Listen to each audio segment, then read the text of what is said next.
Coming up here on the Raiders Report, our brand new interim offensive coordinator, Greg Olson, better do these things against the Chargers this week. And I'm not saying better do them if we have hopes of winning this game, because, spoiler alert, I don't really have a lot of hope that the Raiders are going to be able to go out and win another game for the rest of the year, but I just want to see improvements. I want to see a team that shows that they can put a plan together and cares about at least putting a product worth giving a shit about on Sundays. Now, if you do not know, I am going to be live for this game. I am going to be going live at 3 p.m. Eastern time, and we're going to go live a little bit earlier because I have more fun doing the tailgate than I do the actual game. And I'll tell you this, I bet you any Raider fan that goes to a Raiders game, any Raider fan that's going to be at SoFi Stadium, you're going to have a lot more fun during the tailgate than you will as soon as that game gets kicked off here. But the overall message is I want to see Greg Olson do these 5 things. Let's go to the very first thing. Hide Geno Smith. Don't let Geno Smith flip off fans. Don't let Geno Smith interact with anybody on the sidelines. From the moment he arrives at SoFi Stadium, you hide him. You hide him from everybody. You hide him from the media. You hide him from the outside public. Do not allow him to be around anybody. Like, honestly, what Geno did this past game against the Cleveland Browns, running out of the tunnel behind Ashton Jeanty, he did that on purpose. And Geno ran behind Jeanty going on the field because when they announced Jeanty, they knew that Raider fans weren't going to boo when Jeanty went on the field. Watch it. I guarantee every game from here on out, Geno's going to run with another Raiders player because he doesn't want to hear the boo birds. That's the one part of it. The other part of it, though, is hide him on the game. Don't allow him to be the reason why we win or lose because he's going to say, blame it on me. He doesn't want to be blamed. He wants to be taking a back seat, and I want him to take a back seat. He shouldn't throw the ball a lot. He should be under center, and I want to see the Raiders really try to hide him in every way possible because, again, got to hide him. Baby's got to hide. Let's go to the next one here. Get the ball out quickly. I don't think we're going to be able to fix our offensive line. I'm not even going to sit up here and I'm going to say we need to be able to win in the trenches. We ain't winning in the trenches, right? It's if this is a battle of the trenches to like World War I, World War II, it's me up against the tank. It ain't going to happen. It's not going to happen. So how can we get this offense going? Let's get the ball out quickly. You know, like I don't want to see these long dropbacks by Geno hanging on to the football too long. I don't need to see all these deep routes. Like I can't believe what I'm going to say. I kind of want to see almost like a short intermediate Josh McDaniels style of an offense where you're just trying to dink your dunk way down the field. Now, don't get me wrong. You could still send Dante Thornton, Tre Tucker on a lot of these deep routes. Probably not going to matter because Geno can't hit anybody down the field. But, like, you will have opportunities to at least attack the ball down the field, but you're not ever going to get those opportunities if your quarterback loses confidence, and your quarterback's going to lose confidence when he gets his shit packed every single time he drops back because it doesn't matter if they don't blitz or not, they're going to get pressure on him. I don't know if the offensive line is going to change at all, but you need to get the ball out quickly. Let's just see if that results in any turnovers because a lot of times when Geno makes quick decisions, it ends up in the other team's hands. So this is going to be the pinned comment on today's show. How many sacks will Geno Smith take against the Chargers? My answer is going to be coming up here after this YouTube ad break.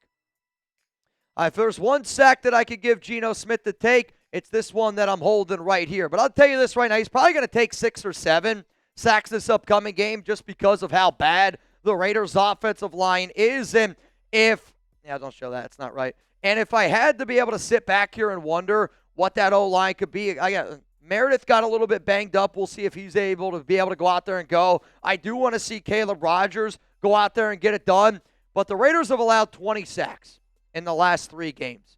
10 sacks against Cleveland. And the importance of being able to get the ball out quickly, it's also going to fall on the shoulders of not only Greg Olson, but on Brennan Carroll, because he is our run game coordinator, and our offensive line needs a plan. Like, Chuggs and I talked about this earlier in the week of when you get beat over and over and over again. Again, Cleveland had 10 sacks. 9 out of those 10 sacks, they didn't blitz. 9 out of 10, they didn't have to blitz. That's insanity. And I know that not every team has Myles Garrett, but the Chargers have a lot of really talented pieces. I can remember when Khalil Mack got 6 sacks just a few years ago.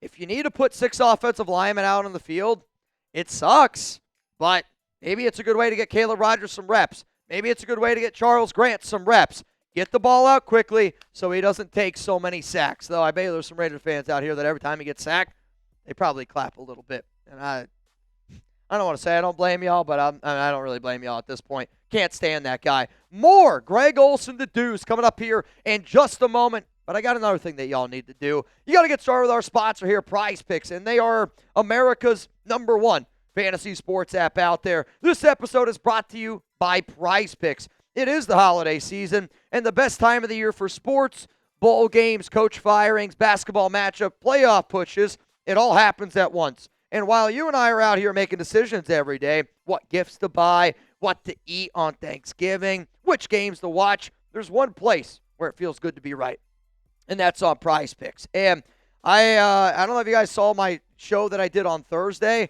I have 3 different Prize Picks lineups on Thanksgiving, and hopefully I was able to put some money in my pocket. Obviously, I don't know at the time that I'm recording right now. But Prize Picks, they're going to put their members first. Even though Pete Carroll's not going to put Raider Nation first, Prize Picks will put their members first. So download the Prize Picks app today. Use code CLNS to get $50 in lineups after you play your first $5 lineup. That's code CLNS to get $50 in lineups after you play your first $5 lineup. Prize Picks, it's good to be right. Let's go to the next thing that I want to see Greg Olson do.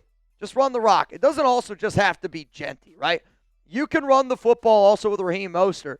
Like if you told me right now, if we're looking at pass plays to run plays, there's got to be more run plays than pass plays. Just got to be. Just what I want to see at this point.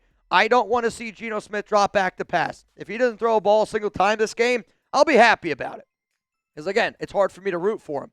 But to me, I want to know that what is our identity. And this is a team that was supposed to learn how to run the football. You drafted a running back at number 6 overall. So if that means putting 6 offensive linemen out there to let Jeanty get 20 carries, to let Mostert get 8 to 10 carries, that is the recipe that I think that Pete Carroll wants to be able to go out there and see. And it's the recipe that I think Greg Olson needs to be able to show, because why running the football is important with this Raiders team right now. They're awful in terms of depth. Everywhere, top to bottom. They're horrendous in depth. And the more you run the football, the more tired that defense gets. It doesn't allow you to pin your ears back, get after Geno Smith, but it also kills the clock. And if you've noticed, our defense is way worse at the end of the game. It's because they're gassed, because they're on the field all the time, because of how much we throw. Just run the football. Run the football. Run the football. So one of the things that I love to do on Prize Picks, more or less, and I like to pick players that I actually enjoy. Ashton Jeanty rushing yards against the Chargers, 61.5. You're going to go more, or you're going to go less? My answer is coming up here after this YouTube ad break. I'm going to sit up here and I'm going to go less. And I hate saying it, but to me, I've had a lot more success when I go less on anything that has to do with the Raiders' run game. And it's not going to be solved overnight. I wish it could be solved overnight. If JPJ was healthy, it would be a lot easier. But good news is Colt Miller and JPJ are at least trending in the right direction. Let's go to the next to-do option here. If you didn't think I was going to talk about Jeanty and Brock Bowers as a to-do, then again, you don't watch this team a lot, but I want to just see Brock Bowers play football. He's such a fun football player to watch. And with Michael Mayer, again, I'm recording this video on Tuesday. I got a lot of off time this week. Again, it's Thanksgiving Day week. I don't know what the injury status looks like for Michael Mayer, but I think no matter what, he's not going to be 100% healthy. And if he's not 100% healthy, that's even more important to get Bowers involved. If the Raiders want to use Ian Thomas as a blocker on defensive ends, like, again, they were trying to use Ian Thomas to block Myles Garrett. Think about how dumb of an idea that is, putting a tight end on a defensive end. I hope they don't put Ian Thomas on Khalil Mack. But if you are going to do dumb shit like that, and if you need an extra offensive lineman, at least put the ball in the hands of Bowers. Deep down the field, intermediate routes, in the red zone. We got to get this guy involved. He's the best tight end in the NFL, and yet people don't really get to enjoy it because of how bad this offense is. The next thing that I want to do is this. I had a little bit of an issue with my ball earlier in the week, and I want to see Greg Olson be ballsy. What do we got to lose? We got nothing to lose. So let's have a little bit of fun. Let's let our hair down here. Let's let our balls hang out, and let's air it out. Have fun, Greg. When I say air it out, I mean let's do some trick plays. Let's do the mix and a match. Like probably the play that Chuggs and I have talked about the most this week was the 4th and 26, that Texans-Bills game, like the hook and ladder. Show me that you can be creative. Maybe a little bit of wildcat. Shit, man, like Ashton Jeanty, put him out there, put Geno Smith's ass on the bench. But I also think about being ballsy is not being afraid to put in Aiden O'Connell. Not being able to put in somebody else not named Geno Smith. I know it's ballsy. Not ballsy to me. Probably not ballsy to you. It's probably ballsy to Pete Carroll. But sometimes you got to be ballsy to be proven right. And that's what I want to see. Now, I love each and every one of y'all. I'm going to see you guys bright and early tomorrow. I will have a video for you guys coming out early. I'm going to be at the house. I'm going to record it. We'll probably go through some maybe keys to victory, maybe a score prediction, maybe some Raiders news that has happened while I've been away. But ultimately, make sure you're ready to go. Chargers game, division rivalry game. I'm going to root for the Raiders. I don't think they're going to win, but I will root for the Raiders. And I hope Greg Olson listens to what we talked about today.